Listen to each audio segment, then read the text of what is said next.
ज्ञानतिमिरान्धस्य ज्ञानाञ्जनशलाकया सत्स्वरोन्मिलितं येन तस्मै श्रीगुरुवे नमः। नमो विष्णुपादाय कृष्णप्रेष्ठाय भूतले श्रीमते भक्तिवेदान्त स्वामीति नामिने। नमस्ते सारस्वती देवे गौरवाणी प्रचारिणे निर्विशेष शून्यवादी पाश्चात्यदेशतारिणे। जय श्री कृष्ण चैतन्य प्रभु नित्यानंद श्री अद्वैत गदाधर श्रीवासदि गौर भक्त वृंद। हरे कृष्णा कृष्ण कृष्ण हरे हरे, हरे राम राम राम हरे हरे। ஹரே கிருஷ்ணா. பக்தர்கள் அனைவருக்கும் இனிமையான மாலை வணக்கம். இன்றைய சத்சங்க வகுப்புல வந்து கலந்துட்டு இருக்கிற எல்லா பக்தர்களுக்கும் என்னுடைய பணிவான நமஸ்காரம். பொதுவா இந்த மாலை வகுப்புல ஸ்ரீமத் பாகவதம் படிச்சுட்டு இருந்தோம். இன்னைக்கு வந்து மிகவும் மங்களகரமான தினமா இருக்கிறதுனால பகவத்கீதை தோன்றிய தினம். அதனால இன்னைக்கு பகவத்கீதையில் சில தகவல்கள். பகவத்கீதைனா என்னது, பகவத்கீதை அவசியமா, இது உண்மையா கற்பனையா, இந்த மாதிரி நிறைய கேள்விகள் இருக்கு. இது எல்லாத்துக்கும் இன்னைக்கு பதில் பார்க்க போறோம். பகவத்கீதையை பற்றிய சில கலந்துரையாடல். நான் மட்டும் பேச போறதுல நீங்க எல்லாருமே சேர்ந்து பேச போறீங்க. பகவத்கீதை குறித்து நம்முடைய கருத்து பரிமாற்றம். இன்னைக்கு வந்து இந்த காலத்துல இன்னைக்குள்ள நவீன பேரளவான விஞ்ஞான முன்னேற்ற காலத்துல பகவத்கீதையினுடைய அவசியம் என்ன, இதெல்லாம் படிக்கிறது அவசியமா, இது தேவைதானா, இதெல்லாம் தேவையா அப்படின்னு நிறைய கேள்விகள்லாம் இருக்கு. அதனால இன்னைக்கு நம்ம சத்சங்கத்துல பகவத்கீதை பற்றி, பகவத்கீதை ஏன், பகவத்கீதை அவசியமா, ஏன் ஒருவர் பகவத்கீதையை கற்க வேண்டும், பகவத்கீதையின் நோக்கம் என்ன, பகவத்கீதை கற்றால் நாம் அடையக்கூடிய பயன் என்ன, பலன் என்ன, இந்த மாதிரி நிறைய கேள்விகள். அதுக்கு முன்பாக இன்னைக்கு ஏகாதசி உபவாசம் இருக்கிற எல்லா பக்தர்களுக்கும் பகவானுடைய ஆசீர்வாதம் கிடைக்கணும். நம்ம மேலும் கிருஷ்ண முன்னேற்றம் பிரார்த்தனை பண்ணிக்கிறோம். ஹரே கிருஷ்ணா கிருஷ்ண கிருஷ்ண ஹரே ஹரே, ஹரே ராம ராம ராம ஹரே ஹரே. சரி, இன்னைக்குள்ள காலகட்டத்துல இன்னைக்கு பெரும்பாலான இளைஞர்கள் விஞ்ஞான முன்னேற்றத்தை நம்பி இருக்கிறவங்க, செயற்கையான முறையில நாகரிக முன்னேற்றம் அடைந்திருக்கிறவங்க, பேரளவான நாகரிக முன்னேற்றத்தை பின்பற்றவங்க, மேற்கத்திய கலாச்சாரத்தை பின்பற்றவங்க, இந்த மாதிரி பலதரப்பட்ட மக்கள், மனக்கற்பனையாளர்கள், தத்துவவாதிங்க, மனோ தத்துவ நிபுணர்கள், எவ்வளவு பேர் இருக்காங்க. இந்த நிறைய பேரு இவங்க எல்லாருமே அவங்க சொல்லக்கூடிய விஷயங்கள், அவங்க பேசக்கூடிய விஷயங்கள் பலவிதமான கருத்துக்களை அவங்க பகவத்கீதையில இருந்து எடுத்து பேசுறாங்க. இன்னைக்கு பாத்தீங்கன்னா மோட்டிவேஷனல் ஸ்பீச், உற்சாகப்படுத்தி பேசக்கூடியவங்க, மோட்டிவேட் பண்றவங்க, அப்புறம் மனநல மருத்துவர்கள், மனதுக்கான சாந்தியும் சமாதானம் ஏற்படுத்துறதுக்காக பேசுறவங்க, சமுதாயத்துல நல்ல விஷயங்கள் நடக்கணும், எல்லாரும் நல்லா இருக்கணும், நல்லபடியா ஒற்றுமையா இருக்கணும், அன்பா இருக்கணும், பல விஷயங்கள், சமூகத்துல அக்கறை உள்ளவங்க, சமுதாயத்துல நலனை விரும்புறவங்க, இப்படி எல்லாருமே ஏதோ ஒரு வகையில பகவத்கீதையோடு சம்பந்தப்பட்டுதான் இருக்காங்க. நீங்க பாருங்க, நம்ம இந்திய நாட்டுடைய மகாத்மா தந்தை காந்தியடிகள், அவரும் பகவத்கீதைய பல இடங்கள்ல பேசியிருக்கார். பகவத்கீதையை தான் பின்பற்றுவதாக கூறியிருக்கின்றார். சில நேரங்கள்ல ஐன்ஸ்டைன் போன்ற விஞ்ஞானிகளும் கூட பகவத்கீதைய படிச்சிருக்காங்க, அதை பின்பற்றதா சொல்லியிருக்காங்க. இப்படி உலக பொதுமறை நூல் பகவத்கீதையானது, உலக பொதுமறை நூல். ஆனா என்ன பிரச்சனை அப்படின்னா, பகவத்கீதையினுடைய நோக்கம் தெரியாதவங்க, பகவத்கீதையுடைய உண்மையான விஷயம் என்னன்னு தெரியாதவங்க இது ஒரு சமயத்தை சார்ந்தது அல்லது ஒரு மதத்தை சார்ந்த நூல், ஒரு சமயத்தை சார்ந்த நூல், இது வந்து இந்துக்களுக்கானது, பகவத்கீதை வந்து இந்துக்களுக்கானது, இது ஒரு சமயத்தை சார்ந்தது, இது ஒரு மொழியின் அடிப்படையில் இருக்கு. சரி, இப்போ முதல் கேள்வி. இந்த கேள்விக்கு பதில் தெரிஞ்சவங்க கை தூக்கலாம். இப்ப யாராவது உங்ககிட்ட, இப்ப நம்ம எல்லாருமே கிருஷ்ண பக்திய பயிற்சி பண்ணிட்டு இருக்கோம், கிருஷ்ண பக்தியே பயிற்சி பண்ணிட்டு இருக்கோம், பிரச்சாரம் பண்ணிட்டு இருக்கோம். இப்ப இங்க இருக்கிற பக்தர்கள் யாராவது பகவத்கீதை பற்றி உங்க நண்பர்கள்கிட்ட, உறவினர்கள்கிட்ட யார்கிட்டயாவது பேசும்போது அவங்க இப்படி சொல்றாங்க, அவங்க மேபி கிறிஸ்துவ நண்பர்களா இருக்கலாம், இஸ்லாம் நண்பர்களா இருக்கலாம், இல்ல வேற ஏதாவது மார்க்கத்தை பின்பற்றி கொண்டிருக்கிறவங்களா இருக்கலாம், பௌத்த மார்க்கத்தை பின்பற்றுறவங்களா இருக்கலாம், இல்ல அவங்க இதுல நம்பிக்கை இல்லாதவங்களா இருக்கலாம், நாத்திகர்களா இருக்கலாம், மனக்கற்பனையாளர்களா இருக்கலாம், வரட்டு தத்துவவாதிகளா இருக்கலாம், விஞ்ஞானிகளா இருக்கலாம், யாரா வேணாலும் இருக்கலாம். அப்ப அவங்க கிட்ட பேசும்போது அவங்க இந்த ஒரு ஸ்டேட்மெண்ட்டை முன்வைக்கலாம், இந்த ஒரு கூற்று. என்னது? பகவத்கீதை வந்து இந்துக்களுடைய நூலுங்க, பகவத்கீதை வந்து ஒரு சமுதாயத்தை சார்ந்தது, பகவத்கீதை வந்து இந்துக்களுக்கானது, ஒரு குறிப்பிட்ட சமயத்தை சார்ந்தது, பகவத்கீதை வந்து சமஸ்கிருதத்துல இருக்கு, அதனால சமஸ்கிருதம் மொழி தெரிஞ்சவங்க இதை எழுதி வச்சுட்டாங்க. இந்த மாதிரி சொன்னா உங்களுடைய பதில் என்னவா இருக்கு? நீங்க என்ன அதுக்கு ஆன்சர் பண்ணுவீங்க? பதில் தெரிஞ்சவங்க கை, யாருக்கா பதில் தெரிஞ்சா கை தூக்கு. எல்லாம் மௌனமா இருக்காங்க. பகவத்கீதையில எந்த இடத்துலயுமே இந்து மதத்து எந்த மதத்தையுமே குறிப்பிடல. இது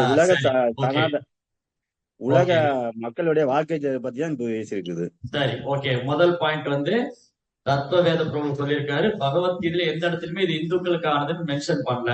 இந்துங்கிற வேர்டு, ஹிந்துங்கிற வேர்டு பகவத்கீதையில இல்ல. ரைட், வெரி குட், தேங்க்யூ பிரபு. வேற யாராவது இருக்கீங்களா? வேற ஏதாவது ஷேர் பண்ண விரும்புறீங்களா?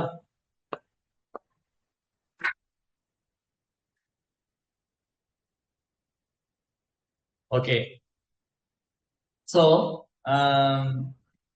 தத்துவவாத பிரபு சொன்ன மாதிரி பகவத்கீதையில எந்த இடத்துலயுமே இது வந்து இந்துக்களுக்கானது, இது வந்து இந்து சமுதாயத்துக்கானது, அல்லது வந்து இது வந்து இந்து மதத்தை பின்பற்றவங்க அந்த அவங்களுக்கானது அப்படின்னு எந்த இடத்துலயுமே மென்ஷன் பண்ணணும்.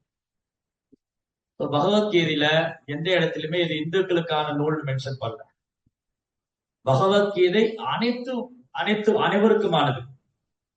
சரி, ஏன் பகவத்கீதை அனைவருக்குமானது அப்படின்னா, பகவத்கீதை பேசப்பட்ட இடம், பகவத்கீதை பேசப்பட்ட சூழ்நிலை, அங்கிருந்து நம்ம தொடங்கணும். அங்கிருந்து தொடங்கும் போது, அங்கிருந்து பார்க்கும்போது பகவத்கீதை எல்லோருக்குமானது நம்மளால அழுத்தம் திருத்தமா ஆணித்தனமா சொல்ல முடியும். பகவத்கீதை ஒரு குறிப்பிட்ட நாட்டுக்கோ, பகவத்கீதை ஒரு குறிப்பிட்ட நாட்டுக்கோ, மதத்துக்கோ, சமுதாயத்துக்கோ சார்ந்ததல்ல. பகவத்கீதை அனைவருக்குமானது. அப்படின்னா அது ஏன் அனைவருக்குமானது?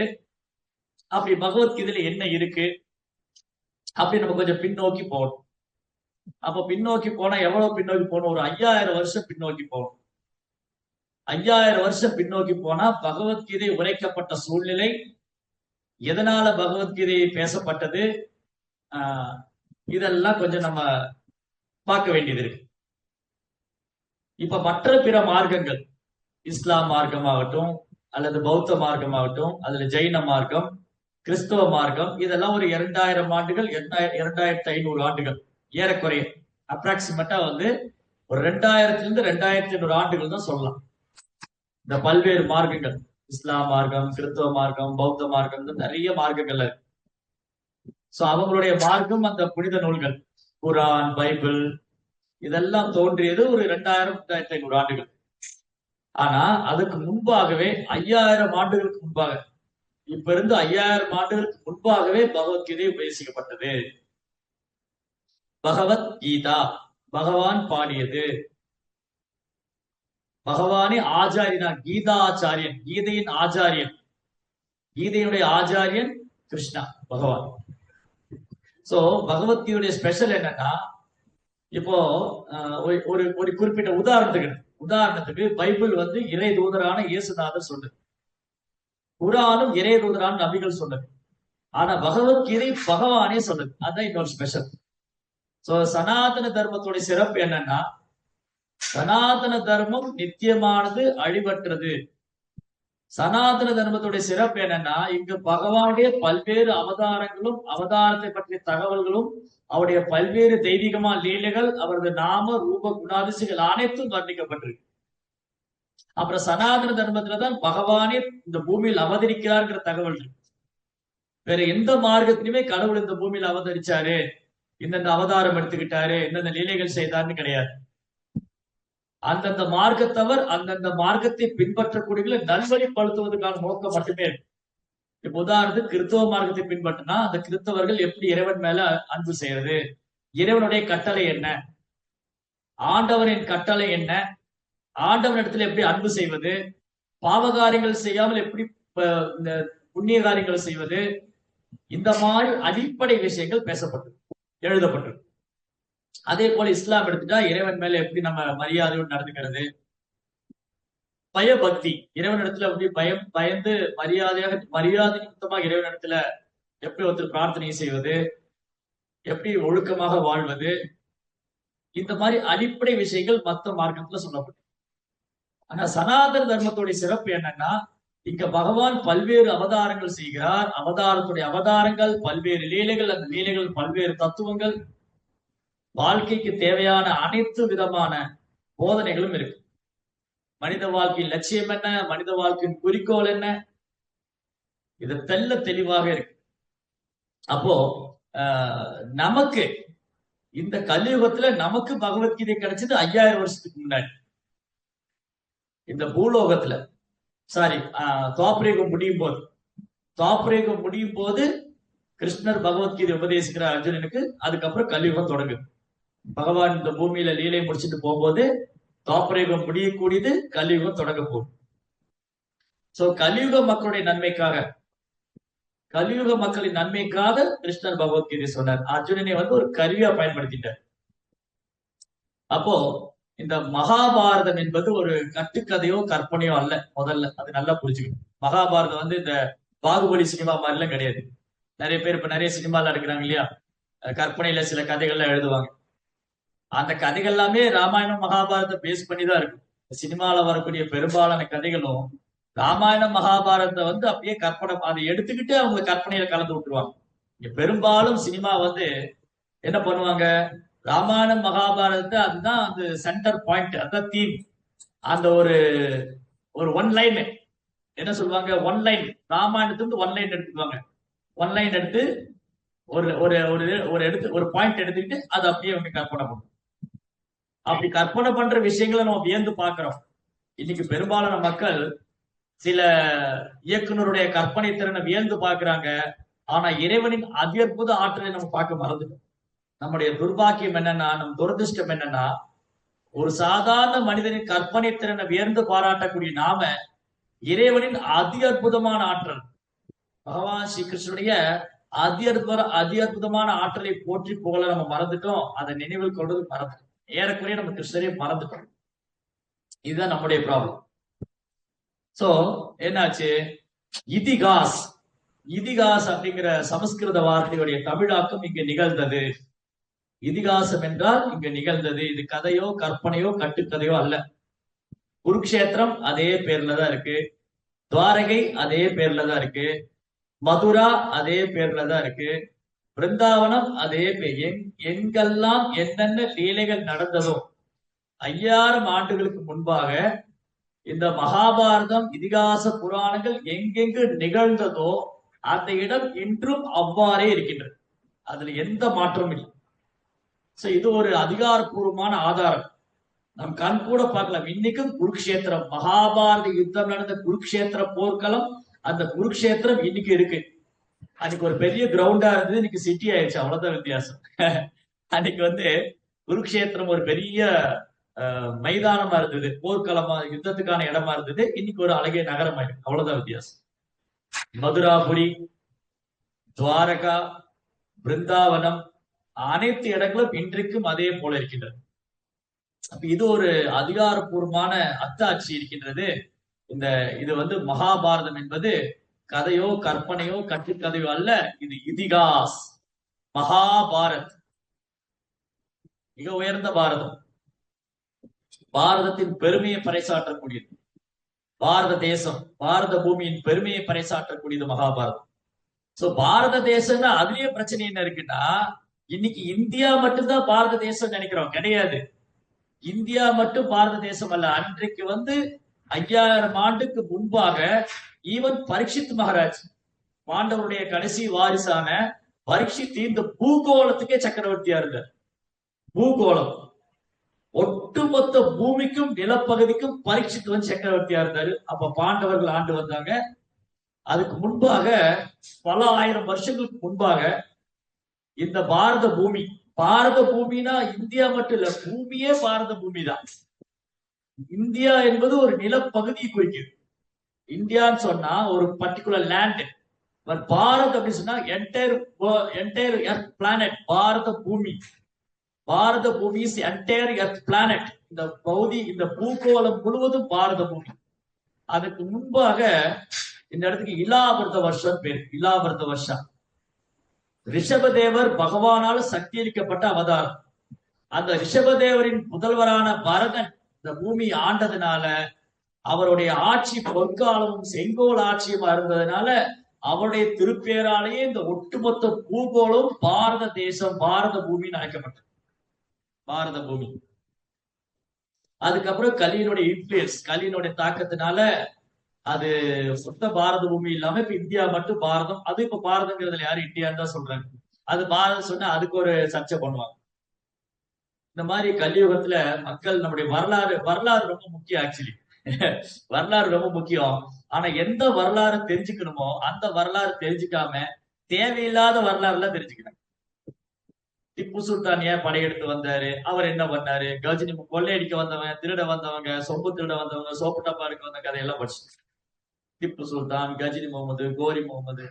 ஆனா நம்முடைய புராணங்கள்ல படிக்க வேண்டிய அதி அற்புதமான ஆற்றல் படைத்த மன்னர்கள் இருக்காங்க. பிருத்திவிராஜ் சௌகான், அப்புறம் பரிஷித்து, அப்புறம் யுதிஷ்டிரர், துருவர், பிரகலாதர், அதி அற்புதமான ஆற்றல் படைத்த அம்பரீஷர், ஜனகர், எவ்வளவு பிருத்து மகாராஜ், ஆகச்சிறந்த ராஜ ரிஷிகள். இந்த வரலாற்றெல்லாம் விட்டுட்டு தேவையில்லாத வரலாறு. இப்ப அதுவும் போய் சினிமா டிவி வரலாறு. அந்த நடிகர் என்ன பண்ணுவாரு, இந்த நடிகை என்ன பண்ணுவாங்க, அடுத்து அப்டேட் என்ன வருது, அடுத்த படத்தோடைய ஃபர்ஸ்ட் லுக் வந்துச்சா, ஃபர்ஸ்ட் சிங்கிள் வந்துதா, யூஸ்லெஸ், சல்லி பைசா பிரயோஜனம். சோ கலியுக மக்கள் ரொம்ப கீழே போயிட்டதுனால அவங்களுடைய குணங்கள், எண்ணங்கள், சிந்தனைகள்லாம் ரொம்ப கீழே. கலோ சூத்திர சம்பவா, சூத்ரா அப்படின்னு சொன்னா புலன்பத்துக்காக மட்டுமே திட்டம் போடுறோம். பிறப்பால் சூதரன் அல்ல, அவன் செயல்தான் அவனை சூதரனா தீர்மானிக்கும். இதிகாஸ் இது மகாபாரதம் 5வது வேதம். 4 வேதங்கள். அந்த 4 வேதத்துல என்ன சொல்லியிருக்குங்கிறத அழகா இதிகாசமாக இங்க நிகழ்த்தினாங்க. இப்ப உதாரணத்துக்கு நான் உங்ககிட்ட சில தத்துவங்களை சொல்றேன்னு வச்சுக்கோங்களேன், உங்களுக்கு கஷ்டமா இருக்கும். நாம இந்த உடல் எல்லாம் ஆத்மா, நித்தியமானவங்க, அழிவற்றவங்க, இதெல்லாம் பகவத்கீதையில இருக்கு. இதெல்லாம் சொன்னா கொஞ்சம் கஷ்டமா இருக்கு. அது படிக்கும் போது கஷ்டமா இருக்கு, அதை புரிஞ்சுக்கிறது கஷ்டமா இருக்கு, அப்புறம் கேட்கும் போது ஓரளவுக்கு புரியுது. அது காட்சியில பார்க்கும்போது, அது நேரா பார்க்கும்போது இன்னும் மனசுல ஆழமா பதியுது. அதுதான் விஷுவலுக்கு விஷன். அதாவது பார்வைக்கு பார்த்து, கண்ணால பார்த்து பெறக்கூடிய அறிவு ரொம்ப பார்க்கும்போது அது நல்ல மனசுல பதியும். பாருங்க, நமக்கு பகவத்கீதை படிச்ச ஸ்லோகம் மறந்து போயிடுது, ஆனா சின்ன வயசுல கேட்ட சினிமா பாட்டு இன்னும் ஞாபகம். இங்க நிறைய பேர் சொல்லுவாங்க, பிரபு பகவத்கீதை ஸ்லோகம் படிச்சா எனக்கு ஞாபகமே இருக்க மாட்டேங்குது. சரிங்க, நீங்க சின்ன வயசுல சினிமா படம் பாத்தீங்களே, அந்த படம், அந்த பாட்டு இன்னும் ஞாபகம் இருக்கு. இதுதான். சோ சில விஷயங்களை காட்சியாக காணும் போது, நாடக வடிவுல, பாட்டு வடிவுல, இதெல்லாம் பண்ணும்போது மனசுல பதியும். அதனாலதான் அந்த காலத்துல என்ன பண்ணாங்க, ராமாயணம், மகாபாரதம், இந்த மாதிரி லீலைகளை வில்லு பாட்டு, அப்புறம் தெருக்கூத்து, அப்புறம் கலை நிகழ்ச்சிகள், நாடகம், அப்புறம் பொம்மலாட்டம், இந்த பொம்மைகளை வச்சு இதெல்லாம் பண்ணுவாங்க. சோ இதெல்லாம் ஆழமா பதியும். மனசுல வந்து ஆழமா பதியும். இதி பாரத மாக்கியானம் புராணம் பிரம்ம சங்கீதம் ஸ்திரீ சூத்திர திஜபந்தோனா ஸ்ராயேனா ஸ்ருதி கோச்சரா. சோ வியாச மகரிஷி என்ன பண்ணாரு, கலியுகம் தொடங்க போது மக்களுடைய சிந்தனை, எண்ணங்கள், ஆயுள் காலம் எல்லாம் குறைஞ்சு போயிடும்.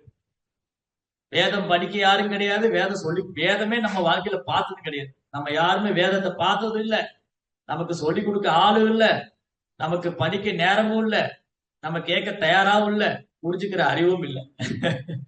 நமக்கெல்லாம் நமக்கெல்லாம் வேதம் சொல்லி கொடுக்க யாரும் இல்ல, வேதம் படிக்க நேரமும் இல்ல, அதை புரிஞ்சுக்கிற அறிவும் இல்ல, அதுக்கு நம்ம தயாராகவும் இல்ல. அப்போ வியாச மகரிஷி என்ன பண்ணாரு, இந்த வேதங்கள் எல்லாம் அழகா மகாபாரதமா கொடுத்துட்டாரு. யாருக்காக? ஸ்திரீ சூத்ர திஜபந்து. ஸ்திரீ பெண்கள், அப்புறம் சூத்திரர்கள், உயர்ந்த குலத்துல பிறந்து அந்த கொள்கையை பின்பற்றாம அந்த பிறப்பை வீணடிச்சிட்டு இருக்கிறவங்க, இவங்க எல்லாரையும் வந்து கவர்வதற்காக, இவங்க எல்லாரும் பயனடைவதற்காக ஸ்திரீ சூத்திர திஜபந்துனா ஸ்திராயனா ஸ்ருதி கோச்சரா. சோ வியாச மகரிஷி என்ன பண்ணாரு, பெண்கள், குழந்தைங்க, வயதானவங்க, வியாபாரிகள், சூத்திரர்கள், அப்புறம் வந்து உயர்ந்த குலத்துல பிறந்து அந்த உயர்ந்த குலத்து பிறப்பை வந்து சரியா பயன்படுத்திக்காம துஷ்பிரயோகம் பண்ணி அந்த உயர்ந்த குலத்திலிருந்து வீழ்ந்த ஆத்மாக்கள், இவங்க எல்லாருடைய நன்மைக்காக வேண்டிய ஒரு இதி பாரதமாக்கியானம் புராணம் மகாபாரதம். சோ மகாபாரதம் என்பது 5வது வேதம். அந்த மகாபாரதத்துல வரக்கூடிய அந்த யுத்த காண்டம், குருக்ஷேத்திர யுத்தத்துல வரக்கூடியது, அந்த முக்கிய மகாபாரதத்திலே வைத்து ரொம்ப முக்கியமான போர்ஷன் கீதோபனிஷத். எல்லா உபநிஷத்தையும் எடுத்து அப்படி சூஸ் பண்ணிட்டா அது கீதோபனிஷத். எல்லா உபநிஷத்தையும் எடுத்து அதை சாரமாக்கிட்டா அதுதான் கீதாச்சாரம், கீதோபனிஷத். சோ கீதாச்சாரங்கிறது அது வேற பெரிய தலைவலி. நம்ம ஊர்ல எல்லாம் வீட்டுல ஒரு கதவுல மாட்டி வச்சிருப்பாங்க, எது நடந்ததோ அது நன்றாக நடந்தது, எது நடக்க இருக்கிறதோ அதெல்லாம் கீதாச்சாரம். கீதாச்சாரம்னா பகவத்கீதையில பகவான் என்ன சொல்றாரு அதுதான் கீதாச்சாரம். அது நம்ம பின்னாடி எண்ட் ஆஃப் த செஷன்ல பார்ப்போம். இந்த வகுப்பு முடியும் போது பகவத்கீதையுடைய சாரம் என்ன, பகவத்கீதையுடைய நோக்கம் என்ன. சரி, அப்போ இதிகாசம் இங்க நிகழ்ந்தது. மகாபாரதம் 5வது வேதம். அதுல பகவானே உபதேசித்தது, பகவானுடைய திருவாயிலிருந்து மலர்ந்ததால் அது பகவத்கீதை. அந்த கீதையின் ஆச்சாரியன் பகவான் கிருஷ்ணரே ஆச்சாரியனாக, குருவாக பகவானே குருவுடைய ஸ்தானத்தை ஏற்றுக்கொண்டார். பகவானே குருவுடைய ஸ்தானத்தை ஏற்றுக்கொண்டு கீதையின் ஆச்சாரியனா இருக்கிறார். அதனாலதான் கீதா உபனிஷத்து. உபனிஷத்து அப்படின்னா ஒருத்தர் கேள்வி கேட்பாரு, ஒருத்தர் பதில் சொல்லுவார். சோ கீதா உபனிஷத் பகவத்கீதையில அர்ஜுனன் கேள்வி கேட்கிறார், கிருஷ்ணர் பதில் உரைக்கிறார். சோ பகவத்கீதையில இன்னொரு சிறப்பு என்னன்னா, கிருஷ்ணா எங்கேயுமே கட்டாயப்படுத்தல, நீங்க பகவத்கீதை படிச்சுதான் ஆகணும், நான் சொல்றதை கேட்டுதான் ஆகணும். கிருஷ்ணா வந்து அர்ஜுனனை வந்து கம்பல் பண்ணல, அர்ஜுனன் வந்து கட்டாயப்படுத்தல, அர்ஜுனா நான் சொல்றதை நீ செஞ்சுதான் ஆகணும் கட்டாயப்படுத்தல. அர்ஜுனனுக்கு கிருஷ்ணர் பகவத்கீதை உபதேசிக்கிறாரு, விருப்பம் போல செய்யறாங்க. எதா இச்சசி ததாகு. ஒட்டுமொத்த பகவத்கீதையை சொல்லிட்டு நீ உன் விருப்பம் போல செய்யலாம் அர்ஜுனாங்கிறார். சோ அர்ஜுனன் புத்திசாலி மாணவரா இருந்ததுனால பரிச்சய வச்சனம் தவிர கிருஷ்ணா நீங்க என்ன சொல்றீங்களோ அதை செய்யறீங்க. அப்போ பகவத்கீதை வந்து ஒருத்தர் மேல கட்டாயப்படுத்தி வர்றதல்ல. இது வந்து ஏதோ மத பிரச்சாரம் பண்ற மாதிரி இல்ல. இன்னைக்கு நிறைய பேர் மத பிரச்சாரம் செய்யறாங்க இல்லையா, தங்களுடைய மதத்தை வந்து கட்டாயமா திணிக்கிறாங்க. அது எய்தர் வன்முறையாலேயோ இல்ல வந்து தவறான பிரச்சாரத்தினாலேயோ இல்ல எப்படியாவது அவங்கள வந்து நம்முடைய மார்க்கத்தை ஏத்துக்க வைக்கணும். சோ அந்த அந்த மாதிரி நோக்கம் அல்ல. பகவானுக்கும் பகவானது தூய பக்தர்கள், பகவான் ஸ்ரீ கிருஷ்ணருக்கும் சரி, அவரது தூய பக்தரான சில பிரபுபாதருக்கும் சரி, பகவத்கீதையை கொண்டு போய் ஒருத்தர் திணிக்கணுங்கிறது கிடையாது.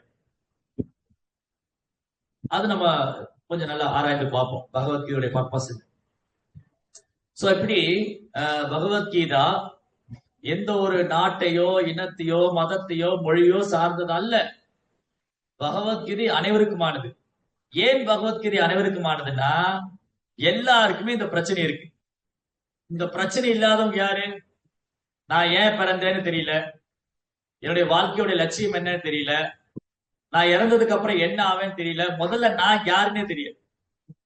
முதல்ல இன்னைக்குள்ள மக்கள் அனைவருக்கும் முதல்ல தான் யாருன்னே தெரியாது. நான் யாரு, நான் யாரு, நான் யாருன்னே தெரியாது, நான் ஏன் பிறந்தேன்னு தெரியாது, என் வாழ்க்கையின் குறிக்கோள் என்ன, மனித வாழ்க்கையின் லட்சியம் என்னன்னு தெரியாது, நான் இறந்ததுக்கு அப்புறம் என்ன ஆக போறேன்னு தெரியாது.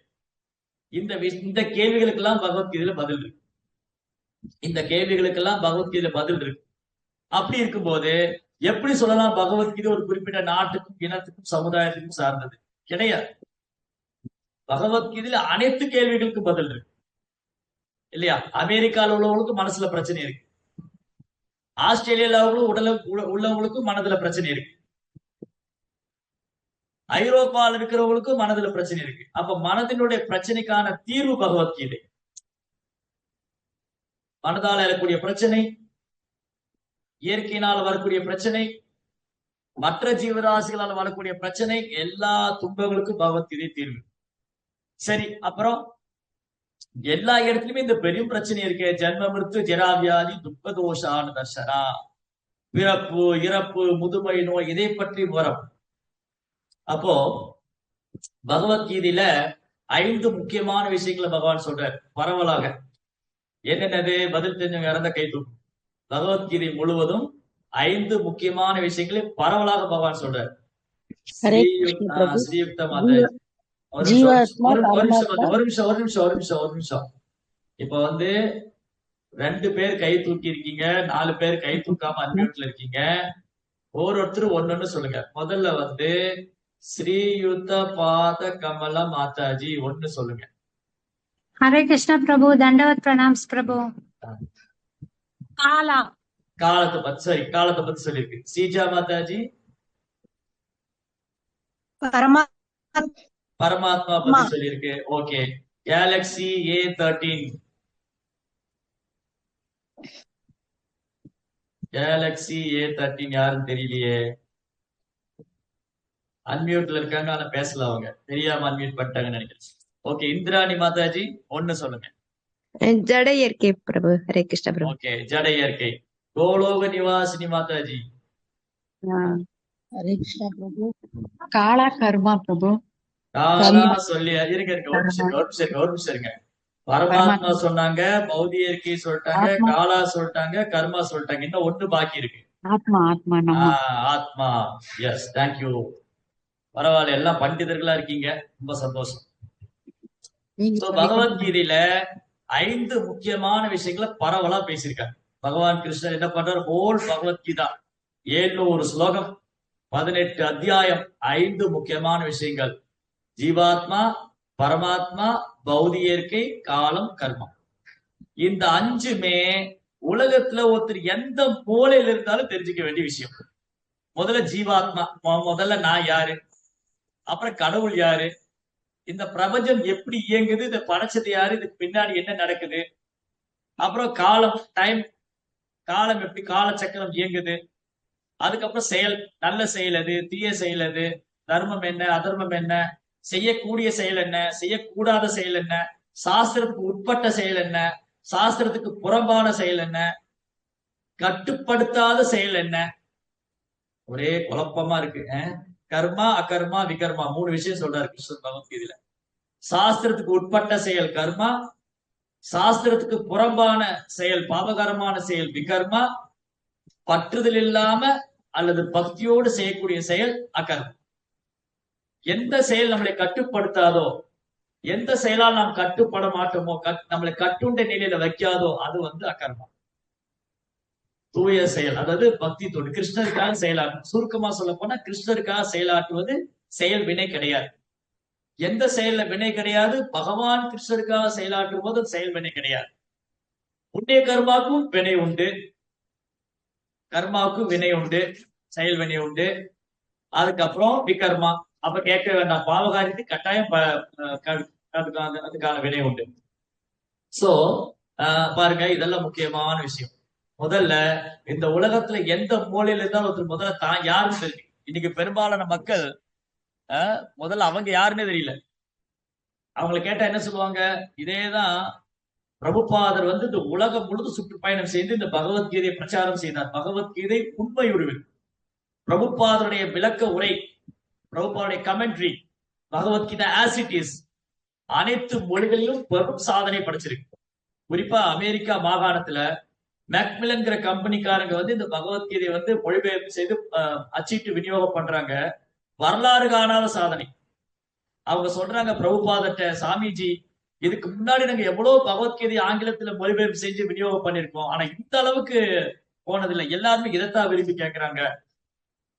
சோ இதுதான் பகவத்கீதையுடைய அதாவது பிரபுபாதுடைய விளக்கம். ஏன்னா பகவத்கீதைக்கு வந்து நூற்றுக்கணக்கான 500, 600 விளக்க உரைகள் தான் இருக்கு. சினிமா நடிகர், பாடல் ஆசிரியர், அரசியல்வாதி, ரோட்ல போறவங்க வரவங்க எல்லாரும் பகவத்கீதை விளக்கம் கொடுத்திருக்காங்க. தமிழ் தெரிஞ்சவங்க, தெரியாதவங்க, மொழி தெரிஞ்சவங்க, தெரியாதவங்க, எல்லாருமே பகவத்கீதைக்கு விளக்கம் கொடுத்திருக்காங்க. மாயாவாதிகள், மனக்கற்பனையாளர்கள், மார்க்க தத்துவவாதிங்க.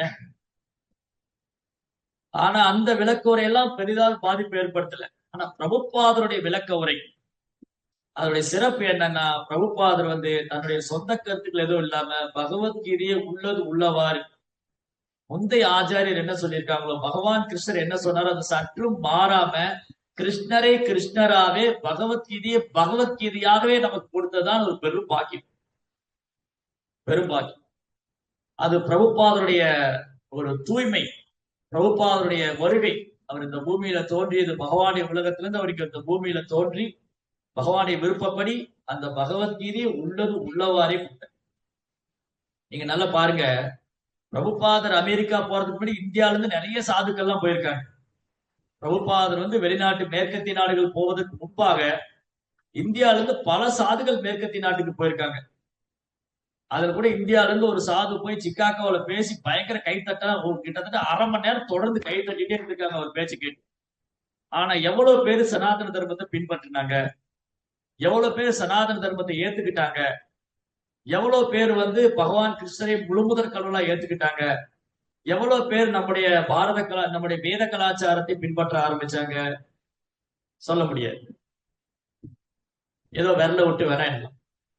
ஆனா பிரபுபாதருடைய சிறப்பு என்னன்னா, அவர் வந்து மேற்கத்திய நாடுகள் மட்டும் இல்ல, உலகம் முழுதும் சுற்றுப்பயணம் செய்து பகவத்கீதையுடைய நோக்கத்தை உள்ளது உள்ளவாறே எல்லாருக்கும் விநியோகம் செஞ்சார். இன்னைக்கு கிருஷ்ணர் பகவத்கீதையுடைய நோக்கம் பகவான் ஸ்ரீ கிருஷ்ணரை முழுமுதற் கடவுளா ஏற்றுக்கொள்ளும். சரி, இதெல்லாம் ஏன் வந்து பகவத்கீதை வெரி வெரி இம்பார்ட்டன்ட், ஏன் பகவத்கீதை ரொம்ப முக்கியம் அப்படின்னா, முதல்ல நாம யாருன்னு தெரிஞ்சுக்கலாம். நான் இந்த உடல்ல ஆத்மா. ரெண்டாவது, ஆத்மா எங்கிருந்து வந்தது? பரமாத்மான்றது வந்து கிருஷ்ணர் தான் பரமாத்மா. பரமாத்மா தான் கிருஷ்ணர் பரமாத்மா தான். அல்லா பரமாத்மா, இயேசு பரமாத்மா, முருக பரமாத்மா எல்லாம் கிடையாது. பரமாத்மா தான் கிருஷ்ண பரமாத்மா. ஒரு பரமாத்மா தான், ஒரு பரமாத்மா, மற்ற ஜீவாத்மா. சோ கிருஷ்ணா முழுமுதற் கடவுள். பகவத்கீதை இது அழுத்தம் திருத்தமா சொல்றது, கிருஷ்ணர் தான் பரம புருஷோத்தமனால முழுமுதற் கடவுள்.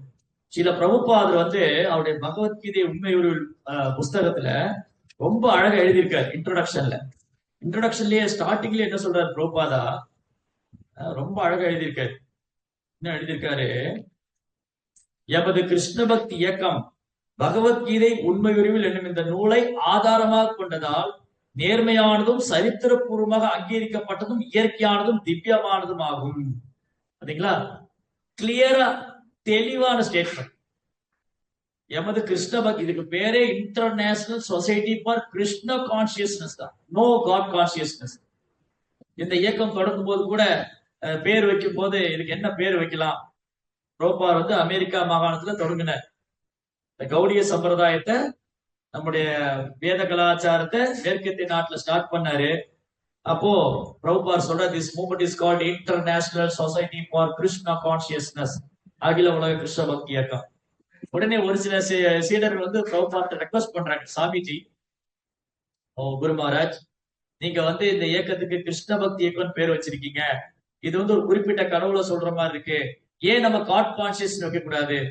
ஏன் நான் இறை உணர்வு, அகில உலக இறை உணர்வு இயக்கம் அல்லது ஆண்டவர் அறியும் இயக்கம் பேர் வைக்க கூடாது? உடனே பிரபுபாதர், no, there is no God, இறைவன் என்றால் God means கிருஷ்ணா. இறைவன் ஆண்டவர்னா கிருஷ்ணர் தான். அதுல எந்த மாற்று கருத்தும் கிடையாது. there is no any compromise. அதுல மாற்று கருத்தே, அதுல வந்து காம்ப்ரமைஸ்க்கு இடம் இல்லை. கடவுள் ஆண்டவர் இறைவன்னா பகவான் கிருஷ்ணர். அந்த ஒரு விஷயத்தை அழுத்தம் திருத்தமாக ஆணித்தனமா பதிவு வைக்கிறது தான் பிரபுபாதர்.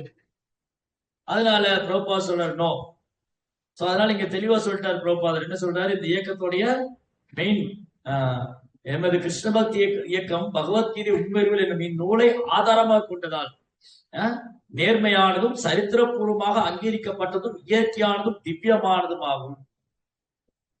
சோ அதனால பகவத்கீதை ஏன் ரொம்ப அவசியம்? ஏன் பிரபுபாதர் வந்து பகவத்கீதை எல்லா மொழிகளிலும் வந்து பிரச்சாரம் செய்தாரு? ஏன் கிருஷ்ணர் பகவத்கீதை சொன்னாரு? ஏன்னா எல்லாருக்கும் இந்த பிரச்சனை. உலகம் முழுவதும் எல்லா ஜீவாத்மாக்களும் தன்னோட உண்மையான அடையாளத்தை மறந்து போயிட்டு, நாம் நமது உண்மையான அடையாளத்தை மறந்துட்டோம். நாம நம்ம இந்த உடலோடு அடையாளப்படுத்திக்கிட்டோம். இந்த உடலோடு அடையாளப்படுத்தும் விளைவுதான் பகவத்கீதை இந்த சமுதாயத்துக்கானது, இது அந்த சமுதாயத்துக்கானது, இது இந்த மார்க்கத்துக்கு நூல், இது அந்த மார்க்கத்துக்கு no. So Bhagavad Gita is for all. ஏன்னா உலகத்துல எல்லா மூலையில இருக்கிறவங்களுக்கும் மனசுல பிரச்சனை இருக்கு.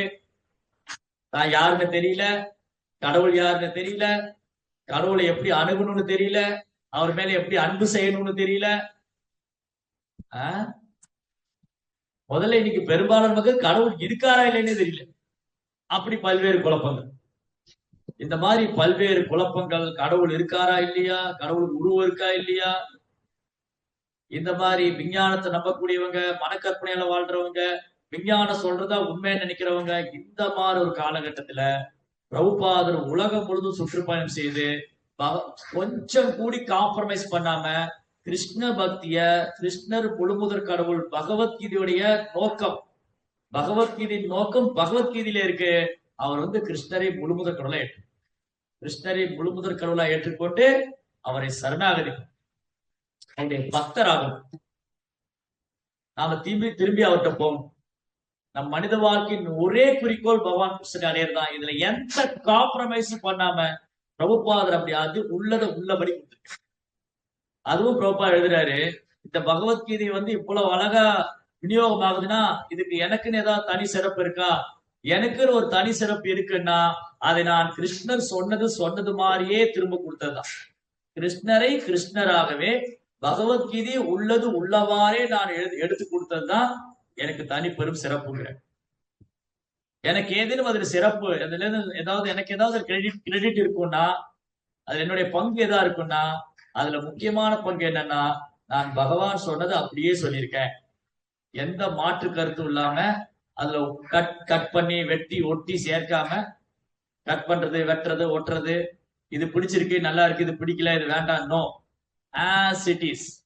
Therefore Bhagavad Gita as it is. Bhagavad Gita உண்மையுள். சரி, அப்போ இந்த பிரச்சனைகள் உலகம் முழுவதும் இருக்கு. சோ பகவத்கீதை படி முதல்ல ஜீவாத்மா தான் யாருன்னு தெரிஞ்சுக்கணும். ரெண்டாவது பகவானை பற்றி தெரிஞ்சுக்கணும். இந்த ஜட இயற்கை எப்படி படைக்கப்பட்டது, எப்படி இயங்குது, அதை பற்றிய தகவல் இருக்கு. அதுக்கப்புறம் எது நல்ல செயல், எது தீய செயல், எப்படி ஒருத்தர் வந்து தன்னுடைய செயலை புனிதப்படுத்திக் கொள்றது, அதுக்கப்புறம் இந்த காலத்துடைய கட்டுப்பாட்டு எப்படி நம்ம விடுபடுறது, அனைத்தும் இருக்கு பகவத்கீதை. அதனால பகவத்கீதை அனைவருக்குமானது. பகவத்கீதையில வந்து இந்த திசையில நீங்க விளக்கு பொருத்தி வைங்க, இந்த கிழமையில போய் நீங்க சாமி கும்பிடுங்க, இந்த திசையில பார்த்து வீடு கட்டுங்க, இப்படி எல்லாம் கிடையாது. பகவத்கீதையில வந்து இந்த திசையை பார்த்து வீடு கட்டி வைங்க, இந்த திசையில விளக்கு வைங்க, இந்த கிழமையில போய் சாமி கும்பிடுங்க, நோ. பகவத்கீதையில எப்படி மனதை கட்டுப்படுத்துவது, எப்படி புலன்களை கட்டுப்படுத்துவது, எல்லோருக்குமான பிரச்சனை, காமம், கோபம், பேராசை, இந்த எதிரிகளை எப்படி நாம் ஜெயிப்பது, பல்வேறு யோக முறைகள் என்ன, அந்த யோக முறையில நமக்கு உசிதமானது, நம்ம பயில்வது சுலபமானது, எளிமையானது பக்தி மார்க்கம், பக்தி யோகா. சோ இப்படி கிருஷ்ணா ரொம்ப அழகா சிஸ்டமேட்டிக்கா அழகா பிரச்சாரம் பண்றாரு. கிருஷ்ணா வந்து கீதாச்சாரியன், அவர் தான் ஜெகத்குரு.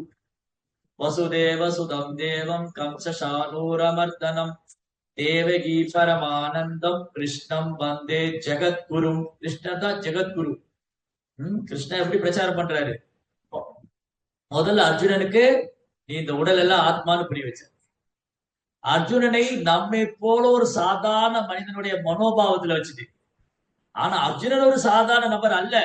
அர்ஜுனன் பகவான் ஸ்ரீ கிருஷ்ணருக்கு மிகவும் பிரியமான நெருக்கமான பக்தர், நித்திய சித்தர், ஆன்மீக லோகத்துல பகவானுக்கு நித்தியமா சேவை பண்றவர். அவரை இங்க கூட்டிட்டு வந்துட்டு அவரை நம்ம போல ஒண்ணும் தெரியாத மாதிரி வச்சுட்டு அவரை பேச வச்சார். அப்போ அர்ஜுனன் முதல்ல அறியாமையில பேசிட்டு இருந்தாரு, தன்னை இந்த உடலோடு அடையாளப்படுத்திக்கிட்டாரு. இந்த நிலைமையில தான் நம்ம இருக்கிறோம். அப்ப அர்ஜுனனுக்கு உபதேசிக்கிற மாதிரி கிருஷ்ணன் பகவத்கீதை நமக்கு சொல்லியிருக்காரு. முதல்ல நாம யாரும் தெரிஞ்சுக்கணும். அப்ப 2ஆம் அத்தியாயம் முழுவதுமே கிருஷ்ணர் வந்து ஆத்ம விஞ்ஞானத்தை பத்தி சொல்றார். ஆத்மானா என்ன, உடல்னா என்ன, ஆத்மா உடலுக்குள்ள பேதம் என்ன, உடல் எத்தகையது, ஆத்மா எத்தகையது, எப்படி இயங்கிக் கொண்டிருக்கிறது, சயின்ஸ் ஆக்சுவலி. அதனாலதான் பிரபுபாதர் வந்து தன்னுடைய உபன்யாசங்கள்ல அடிக்கடி சொல்லுவார், don't think this Krishna conscious movement is an ordinary movement, this scientific movement. Prabhupada என்ன சொல்லுவாரு, இந்த கிருஷ்ண உணர்வு இயக்கத்தை வந்து ஒரு சாதாரண இயக்கம் நினைக்காதீங்க, இது விஞ்ஞானபூர்வமான இயக்கம், விஞ்ஞானபூர்வமானது. பிரபுபாதர் வந்து நிறைய இடங்கள்ல விஞ்ஞானிகளுக்கு சவால் விட்டுருக்காரு. அதுல ஒரு ஒரு ஒரு மீட்டிங்ல ஒரு ரிப்போர்ட்ட பேசுறாரு பிரபுபாத். என்ன சொல்றாரு, ரொம்ப ஹம்பிளா பிரபுபாத் வந்து ரொம்ப பணிவா சொல்றாரு, நான் விஞ்ஞானி கிடையாது, இந்த கிருஷ்ண பக்தியில இருக்கிற நானும் சரி என் மாணவரும் சரி யாரும் விஞ்ஞானி கிடையாது, ஆனா எங்களால விஞ்ஞானிக்கு சவால் விட முடியுங்கிறார். We are not scientists, but we can challenge scientists because Krishna is with us. அவர் சொல்றாரு, நாங்க விஞ்ஞானி கிடையாது, ஆனா என்னால விஞ்ஞானிகளுக்கு சவால் விட முடியும், ஏன்னா கிருஷ்ணா என் பக்கம் இருக்காரு, கிருஷ்ணா என் கூட இருக்காரு. சோ அதனால பிரபுபாதர் இந்த இயக்கத்தை வந்து விஞ்ஞான பூர்வமா ஸ்தாபனம் பண்ணியிருக்காரு, விஞ்ஞான பூர்வம். அப்ப பகவத்கீதையின் நோக்கம் வந்து முதல்ல நம்மளை அறியாமையிலிருந்து விடுவிக்கிறது, அதுக்கப்புறம் பகவானை பற்றிய தகவல், அவர் எப்படி, அவருடைய குணங்கள் என்ன, அவருடைய தெய்வீகமான நிலை என்ன, அதை நாம் உணர்ந்து கொள்ள வேண்டும், அதுவும் பகவத்கீதையில இருக்கு. சோ 2ஆம் அத்தியாயத்துல ஆத்ம விஞ்ஞானத்தை பத்தி கிருஷ்ணர் சொல்றாரு. அதுக்கப்புறம் 7ஆம் அத்தியாயத்துல அவரை பற்றிய முழு அறிவு, நாலேஜ் ஆஃப் அப்சல்யூட் ட்ரூத், பகவானை பற்றிய முழு அறிவும் பகவான் கொடுக்கிறார். 10ஆம் அத்தியாயம் வரும்போது அது எல்லாம் கிருஷ்ணா காமிக்கிறார், அவருடைய வைபவங்களை பற்றி எக்ஸ்பிளைன் பண்றார். எப்படி அவர் வந்து எப்படி இந்த நீர்த்தேக்கங்கள்ல சமுத்திரமாக, மலைகள்ல வந்து மேருவாக, ஸ்தாவரத்துல ஹிமாலயமாக, இங்க காணக்கூடிய அனைத்தும் என்னை சார்ந்து இருக்குதுன்னு சொல்றார். சோ அர்ஜுனன் முதல்ல பகவத்கீதை கேட்கும் போது கிருஷ்ணா முதல்ல அர்ஜுனன் பேசும்போது கிருஷ்ணரும் அர்ஜுனும் நண்பர்களா இருந்தாங்க. முதல் அத்தியாயத்துல கிருஷ்ணாவும் அர்ஜுனும் நண்பர்களா பேசிட்டு இருக்காங்க. 2ஆம் அத்தியாயம் வந்தது, அர்ஜுனால ஒரு முடிவுக்கு வர முடியல. முதல் அத்தியாயத்துல எவ்வளவு ஆர்குமெண்ட் பண்ணி பார்த்தாரு, அர்ஜுனால ஒரு முடிவுக்கு வர முடியல. தென் கிருஷ்ணாட சரணாய், என்ன உங்க சீடரா ஏத்துக்கங்க, கார்பண்ய தோசோ பிரகத சுபாவா பிச்சாமித்தாம் தர்மச்சமூட செய்தாகா எஷே இஷா நிஷிதம் பிரூ தன்மே சிஷ்யஸ்தேகம் சுவாதிமாம் துவாம் பிரபன்னம். சோ 2ஆம் அத்தியாயத்துல இருந்து 10ஆம் அத்தியாயம் வரைக்கும் அர்ஜுனனும் கிருஷ்ணரும் சீடர்களா பேசிக்கிறார், குரு சீடர். முதல் அத்தியாயத்துல அர்ஜுனனும் கிருஷ்ணரும் நண்பர்களா இருக்காங்க. 2ஆம் அத்தியாயத்துல இருந்து 10ஆம் அத்தியாயம் வரைக்கும் அர்ஜுனனும் கிருஷ்ணரும் குரு சீடன், கிருஷ்ணா குரு அர்ஜுனன் சீடன். 10ஆம் அத்தியாயம் வந்த உடனே அர்ஜுனன் சீடன்ல இருந்து பக்தனா ஆகிறார். என்ன ஆகுறாரு, 10ஆம் அத்தியாயத்துல கன்ஃபார்ம் பண்றாரு அர்ஜுனன், பரம் பிரம்ம பரம் தாம பவித்ரம் பரமம் பவான் புருஷம் சாஸ்வதம் திவ்யம் ஆதி தேவம் அஜம் விபு ஆகுஷ்டா ரிஷய சர்வே தேவரிஷி நாரதஸ்ததா சிதா தேவல வியாச ஸ்வயம் சைவ பிரவிசிமே சர்வவேத ஹிருதம் மன்மே என்மா வசதி கேசவா நகீதே பகவான் வித்துன்னா விதுர் தேவன தானவா. கிருஷ்ணா, நீங்க தான் அந்த பரபிரம்மம், நீங்க தூய்மையானவர், நீங்க அழிவற்றவர், பரம்பிரம்ம பவித்ரம் தூய்மையானவர், புருஷா நீங்க புருஷோத்தம், நீங்க ஒரு நபர், ஒரு புருஷோத்தமா, புருஷா சாஸ்வதோயம் நிலையானவர், திவ்யம் திவ்யமானவர். இது என்னுடைய கருத்து இல்ல கிருஷ்ணா, நான் இவங்க சொல்லலாம் கேட்டிருக்கேன், அசிலர், தேவலர், வியாசர், நாரதர், இப்ப என் கண்ணு முன்னாடி நான் பாக்குறேன். அதனால ஓ எம்பெருமானே கேசவனே, நீங்க சொன்னது அனைத்தையும் நான் உண்மை சர்வவேத ஹிருதம் மன்யே என்மா வசதி கேசவா, ஓ கேசவனே நீங்க சொன்னது அனைத்தையும் நான் உண்மை என்று ஏற்றுக்கொள்கிறேன். உங்களுடைய வைபவங்களை, உன் மகிமைகளை தேவர்களோ தானவர்களோ தைத்தியர்களோ ஒருவரும் அறிய மாட்டார்கள். சோ 10ஆம் அத்தியாயத்துல அர்ஜுனன் பக்தராயிட்டார். 18ஆம் அத்தியாயத்துல சரணாகதி, சர்வ தர்மான் பரித்யஜ்ய மாமேகம் சரணம் பிரஜா அஹம் த்வா சர்வ பாவேப்யோ மோக்ஷயிஷ்யாமி மா சுச்சம். சோ கிருஷ்ணரே முழு முதற் கடவுளா, மன்மனா பவ மத் பக்தோ மத்யாஜிமா நமஸ்குரு மாமேவசி சத்யம் தே பிரதிஜானே பிரியோசிமே நீ எனக்கு பிரியமான பக்தனும் நண்பனுமா இருக்கிறதுனால சொல்ற அர்ஜுனா, நீ என்ன பக்தனாரு, என்னை வழிபாடு பண்ணி நமஸ்காரம் பண்ணி சத்தியமா நீ கிட்ட வந்துருவேன். ரைட்? சோ கிருஷ்ணா ரொம்ப அழகா ப்ரீச் பண்றாரு பகவத்கீதையில. முதல்ல ஆத்மா பத்தி சொல்லி கொடுத்தாரு, அப்புறம் தன் வைபவங்களை பத்தி சொன்னாரு, அப்புறம் பக்தனாக்குறாரு, சரணாகதி பண்ண வச்சாரு. சோ இதேதான் பிரபுபாதர் வந்து ரொம்ப அழகா முதல்ல நாம சங்கீர்த்தனம் பண்ணாரு, அப்புறம் பகவானை பத்தி சொல்லி கொடுத்தாரு, பகவத்கீதையை சொல்லி கொடுத்தாரு, தீட்சை கொடுத்தாரு, பக்தர்களாகி இன்னைக்கு லட்சக்கணக்கான பக்தர்கள். சோ கிருஷ்ணருடைய நோக்கமும் சரி, ஆச்சாரியுடைய நோக்கமும் சரி வேறு வேற அல்ல. பகவானுடைய நோக்கத்தை அப்படியே பொருத்துற மாதிரி இருக்கும் ஆச்சாரியுடைய நோக்கம். ஏன்னா பகவானுடைய திட்டத்தை நிறைவேற்றுவதற்காக தான் ஆச்சாரியன் வர. சோ கிருஷ்ணர் என்ன பர்பஸ்க்காக பகவத்கீதை சொன்னாரோ அதை அப்படியே எக்ஸிக்யூட் பண்ணவர் பிரபுபாதர், அதை செயல்படுத்தினார். கிருஷ்ணர் என்ன நோக்கத்துக்காக பகவத்கீதை சொன்னாரு? ஒருத்தர் பகவத்கீதை படிச்சா அறியாமையிலிருந்து விடுபடணும், ஒருத்தர் பகவத்கீதையை படிச்சா பகவானை பக்தராகணும், பகவானை சரணாகதி பண்ணணும், மனித வாழ்க்கையின் குறிக்கோள் கிருஷ்ணரை திரும்ப அடையணும், கிருஷ்ணாட்ட திரும்ப போகணும். அதுதான் கிருஷ்ணனுடைய நோக்கம். அதை அப்படியே செயல்படுத்தினார் சில பிரபுபாதர். எவ்வளவு பெரிய பாக்கியம் நமக்கெல்லாம். பகவத்கீதை வந்து உண்மையான ஆச்சாரியனுடைய விளக்கத்தை படிக்கிறது, பக்தர்கள் சங்கத்துல வந்து அதை பத்தி கேட்கிறது வெறும் பாக்கியம். சோ இப்படி ரொம்ப அழகான வர்ணனை. பகவத்கீதை படிச்சதுக்கு அப்புறம் ஒருத்தர் பக்தராகும். சோ பாத்தீங்களா, கிருஷ்ணா வந்து அர்ஜுனன்ட்ட ஹோல் பகவத்கீதை சொல்லிட்டு நீ உன் விருப்பம் போல செய்யலான்னு. அர்ஜுனன் புத்திசாலி மாணவரா இருந்ததுனால கிருஷ்ணா நீங்க என்ன சொல்றீங்களோ அதை நான் செய்யறேங்கிறேன், நீங்க என்ன சொல்றீங்களோ அதை நான் செய்யறேன். சோ ரொம்ப ரொம்ப அழகழகான வர்ணனைகள். சோ கீதையோடைய மகிமைய கீதா மகாத்மியத்துல ரொம்ப அழகா சொல்லியிருக்காங்க. அதை வந்து பிரபுபாதர் மென்ஷன் பண்ணிருக்க தன்னுடைய பகவத்கீதை இன்ட்ரோடக்ஷன்ல. பிரபுபாதர் வந்து ரொம்ப அழகா அந்த கீதா மகாத்மியம். சோ இன்னைக்கு பகவத்கீதை தோன்றிய நாளா இருக்கிறதுனால கீதா மகாத்மியம் படிக்கிறது ரொம்ப ரொம்ப இம்பார்ட்டன்ட். ரொம்ப அழகா வந்து பகவத்கீதை பற்றி வர்ணனை. கீதா சாஸ்திரமிதம் புண்ணியம் யப்படேத் பிரத்யதஹ புமான்.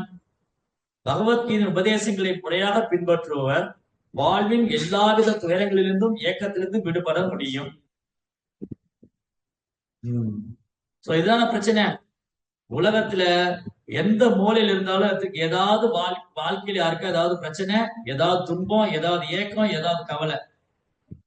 உலகத்துல எந்த மூலையில் இருந்தாலும் அது ஜாப்பனீஸோ சைனீஸோ அல்லது அமெரிக்கனோ ரஷ்யனோ யாரு எந்த மூலையில் இருந்தாலும் ஏதோ ஒரு விஷயத்துக்கு ஏக்கப்பட்டிருப்பாங்க, எதுக்காவது கவலைப்படுவாங்க, எதுக்காவது வருத்தப்பட்டு இருப்பாங்க, நிம்மதி இல்ல, பயம், இது எல்லாத்துக்கும் மருந்து கீதா சாஸ்திரமிதம் புண்ணியம் யத்பதே பிரயத புமான். கீதையின் உபதேசங்களை முறையாக பின்பற்றுபவர் வாழ்வின் எல்லாவித துயரத்திலிருந்து நம்ம யார் ஒருத்தர் வாழ்க்கையில கூடிய எல்லா துயரத்திலிருந்து விடுபடணும், எல்லா ஏக்கத்துல கவலையில பயத்திலிருந்து விடுபடணும்னா அவங்க பகவத்கீதை உபதேசங்களை பின்பற்றியே ஆக வேண்டும். சரி, அடுத்த 2வது ஸ்லோகம். கீதாத்யாயனசீலஸ்ய பிராணாயாம பரஸ்ய ச நைவ சந்திஹி பாபானி பூர்வ ஜன்ம கிருதானி ச. பகவத்கீதையை முழு ஆர்வத்துடனும் அக்கறையுடனும் ஒருவன் படித்தால் பகவானின் அருளால் அவனது பூர்வ ஜென்ம பாவங்கள் செயல்படாமல் போகும். கர்ம வினையே இல்லாம போயிடும். நமாம் கர்மானி நிர்பந்தே நமே கர்ம பலே ஸ்பிருகா. கிருஷ்ணர் பகவத்கீதையில சொல்றார், யார் ஒருத்தரு எனக்கு கர்ம வினை கிடையாதுன்னு தெரிஞ்சுக்கிறாங்களோ அவங்களும் கர்ம வினையிலிருந்து விடுபடுவாங்க. ஒருத்தர் பகவத்கீதை படிக்கிறதுனால எல்லா விதமான கர்ம வினையிலிருந்து விடுபடுவாங்க. மல நிர்மோச்சனம் பும்சாம் ஜலஸ்ஞானம் தினே தினே சக்ருத் கீதாமிருதம் ஸ்நானம் சம்சார மலநாசனம். தினமும் குளிப்பதன் மூலம் ஒருவன் தன்னை சுத்தம் செய்து கொள்கிறான். ஆனால் பகவத்கீதை என்னும் புனித கங்கையில் ஒரு முறை குளிப்பதன் மூலம் பௌதிக வாழ்வின் கலங்கத்தை எல்லாவற்றையும் கழுவிடுகிறான். கிரந்தரா ஸ்ரீமத் பகவத்கீதா கீ ஜெய். பாருங்க, தினமும் குளிக்கிறதுனால உடல் சுத்தமாகுது. ஆனா பகவத்கீதை யாரும் ஒரு தடவை அந்த கங்கையில பகவத்கீதை எனும் புனித கங்கையில் ஒரு முறை ஒருத்தன் குளித்து விட்டால் போதும், அவனுக்கு எல்லா விதமான கலங்கத்திலிருந்து விடுபட்டு விடுகிறான். கீதா சகீதா கர்த்தவ்யா கிம் அன்யை சாஸ்திர விஸ்தரை யஸ்வயம் பத்மநாபஸ்ய முகத் பத்மாத் விநிஸ்ருதா. பரமபுருஷர் பகவானே கீதையை உபதேசித்திருப்பதால் வேறு எந்த நூலையும் படிக்க வேண்டிய அவசியம் இல்லை. பகவத்கீதையை தொடர்ந்து கவனத்துடனும் கேட்பதும் படிப்பதுமே அவசியம். தற்போதைய யுகத்தில் பௌதிக செயல்களிலேயே மிகவும் வாழ்ந்துள்ள மனித குலத்தினரால் எல்லா வேத நூல்களையும் படிப்பதென்பது இயலாது. ஆனால் இது தேவையானதும் அல்ல. பகவத்கீதை எனும் இந்த ஒரு நூலே போதுமானது. ஏனென்றால் எல்லா வேத நூல்களின் சாரமும் முழு முதற் கடவுளால் உபதேசிக்கப்பட்டதுமாகும். பாரதாமிருத சர்வஸ்வம் விஷ்ணு பக்திராத் விநிஷ்கிருதம் கீதா கங்கோதகம் பீத்வா புனர்ஜன்ம ந வித்யதே. கங்கையின் நீரை குடிப்பவர் முக்தி அடைகிறார். இப்படி இருக்க பகவத்கீதையின் அமிர்தத்தை குடிப்பவர் பற்றி என்ன சொல்வது? பகவத்கீதை மகாபாரதத்தின் அமிர்தம். இது மூல விஷ்ணுவான பகவான் ஸ்ரீ கிருஷ்ணரால் உபதேசிக்கப்பட்டது. பகவத்கீதை முழுமுதற் கடவுளின் திருவாயிலிருந்து பொழிவது. கங்கையோ அவரது தாமரை திருப்பாதத்தில் வெளிவருவது. உண்மையில் முழுமுதற் கடவுளின் திருவாய்க்கும் திருப்பாதத்திற்கும் வேறுபாடு இல்லாவிடனும் தமது பாரபட்சமற்ற ஆய்வு மூலம் பகவத்கீதையை கங்கையை காட்டிலும் முக்கியமானதாக மதிக்கலாம். சோ இதே ஸ்டேட்மெண்ட் ஆதிசங்கராச்சாரியர் இங்கேயும் சொல்லியிருக்காரு. இதே பஜகோவிந்த பாட்டிலையும் சொல்றாரு. பகவத்கீதா கிஞ்சித தீதா கங்கா ஜலநம கணிகா மீதா.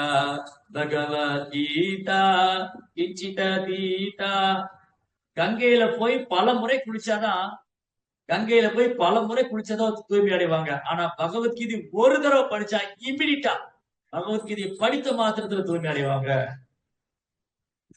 சர்வோபனிஷதோ காவோ தோக்தா கோபால நந்தனஹ பாத்தோ வத்சசுதே போக்தா துக்தம் கீதாமிருதம் மகது. எல்லா உபநிஷத்தையும் சாரமாக கீதோபனிஷத்தம் என்று அறியப்படும் பகவத்கீதை பசுவை போன்றது. இடையுல சிறுவராக மற்றும் விளக்கும் பகவான் ஸ்ரீ கிருஷ்ணரால் கற்கப்படுகின்றது. அர்ஜுனன் என்ற கன்றுக்குட்டியை போன்றவன். அறிவு சார்ந்து வரும் தூய பக்தர்களும் பகவத்கீதையின் அமிர்தத்தின் பாலை குடிக்க வேண்டியவர்களாவர். சோ என்டையர் பகவத்கீதா ஹோல் பகவத்கீதையும் எல்லா உபநிஷத்தையும் சேர்த்த ஒரு பசு. அது கிருஷ்ணர் ஆயர்குல சிறுவர். அந்த பசுவுடைய மடியில பால் காக்கிற அர்ஜுனன் கண்ணுக்குட்டி அந்த பாலுடைய அமிர்தத்தை பருகிற. அதே போல யார் ஒருத்தர் பகவத்கீதை படிக்கிறாங்களோ அர்ஜுனன் அடைந்த அதே நன்மை அடைவாங்க. ஏகம் சாஸ்திரம் தேவகி புத்திர கீதம் ஏகோ தேவோ தேவகி புத்திர ஏவ ஏகோ மந்திரத்தஸ்ய நாமானி யானி கர்மாப்யதஸ்ய தேவஸ்ய சேவா. தற்சமயத்தில் ஒரு நூல், ஒரு கடவுள், ஒரு மதம், ஒரு தொழில் என்ற கருத்துக்களில் மனிதன் மிகவும் ஆர்வம் காட்டுகிறான். எனவே ஏகம் சாஸ்திரம் தேவகி புத்திரகீதம் உலகம் முழுமைக்கும் ஒரே பொது நூலாக இருக்கட்டும் பகவத்கீதை. ஏகோ தேவோ தேவகி புத்திர ஏவ உலகம் முழுமைக்கும் ஒரே கடவுளாக இருக்கட்டும் பகவான் ஸ்ரீ கிருஷ்ணர். ஏகோ மந்திர தஸ்ய நாமானியானி மேலும் ஒரே மந்திரம், ஒரே பிரார்த்தனை, அவரது திருநாமத்தை உச்சரித்தல். ஹரே கிருஷ்ணா கிருஷ்ண கிருஷ்ணா ஹரே ஹரே ஹரே ராம் ராம ராம் ஹரே ஹரே. கர்மப்பேகம் தஸ்ய தேவஸ்ய சேவா மேலும் ஒரே ஒரு செயல் இருக்கட்டும் பரமபுருஷனுக்கு பகவானுக்கு பக்தி தூண்டாற்றுவது. எவ்வளவு அழகான வர்ணனை. அதனால பகவத்கீதையை நம் அன்றாட வாழ்க்கையில் பின்பற்றுவது மூலமா எல்லா பிரச்சனைக்கும் தீர்வு. அதை நாம உணர முடியும். அதை மற்றவங்க எடுத்து கொடுக்கும் போது அவங்களுக்கும் அந்த பலன் கிடைக்கும். அப்படி நம்ம பகவத்கீதையை படிச்சு அந்த வாழ்க்கையில பின்பற்றி கொண்டு மற்றவங்க எடுத்து சொல்லும் போது நம்மை விட கிருஷ்ணருக்கு பிரியமானவர் யார்? நசத்தஸ்மாத் மனுஷேசு கஸ்ஸின்மே பிரிய கிருத்தமா. அவரை விட எனக்கு பிரியமான பக்தர் யாரும் இல்லைங்க. அதனால எவ்வளவு அழகான வாய்ப்பு. பகவத்கீதை நம்ம படிக்கலாம். ஆச்சாரியுடைய விளக்கம் இருக்கு, பக்தர் சங்கம் இருக்கு, அமைப்பு இருக்கு. நல்லா பயன்படுத்திக்கிட்டு நம்ம 4 பேருக்கு இந்த பகவத்கீதை புத்தகத்தை கொடுக்கும் போது பகவானுக்கு ரொம்ப பிரியமானவன். அதனால இன்னைக்கு எல்லாரும் இந்த உறுதிமொழி எடுத்துக்கணும்.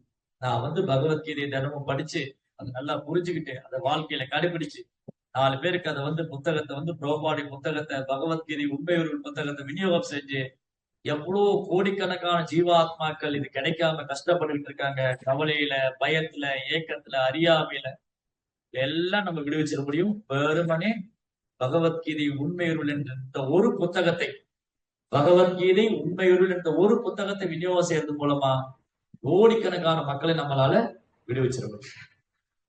ரந்திரா ஸ்ரீமத் பகவத்கீதா கி ஜெய், ஸ்ரீ கோபால் கி ஜெய். ஓகே, உங்களுக்கு ஏதாவது